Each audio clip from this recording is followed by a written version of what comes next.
with all these rumors swirling around about Melo, don't the Knicks almost have to trade Melo, or can this be salvaged?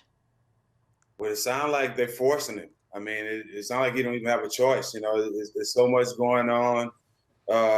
Phil did his little sneaky stuff by making it seem like he was talking to the reporter and it got out.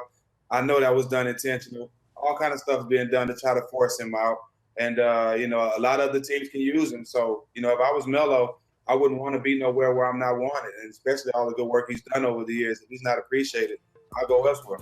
You know, interesting, Stephen, because that's what I was going to ask you. What would you do if you're Carmelo Anthony? Clearly, he wants to be in New York, and really, look, I'm not going to knock Melo whether he wants to win or not. He loved being in New York, wants to win here with the Knicks. That's not happening. Sounds like you'd get to the point where you're frustrated, not want to be where you're not wanted. Where would you want to go then? Would it be Boston? Would it be the Clippers? Would you have a specific spot? How would you handle that?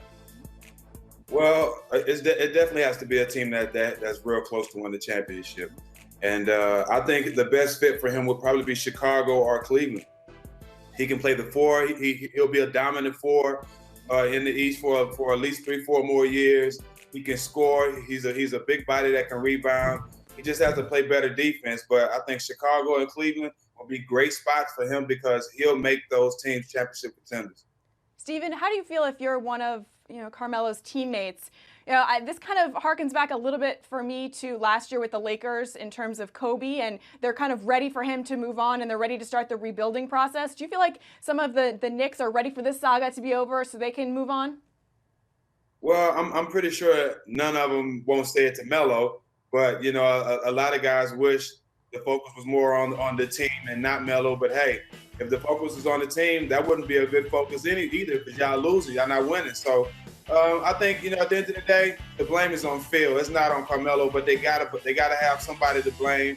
Melo's the best player on the team, and they just using him as a scapegoat. But Phil is the reason he brought these guys in, David Lee and all. Courtney Lee and Joakim Noah and all these other guys, and those guys are not the pieces to the puzzle that Melo needed. Those guys were not the answer, and this was all Phil's doing, and Melo suffering the consequences of it.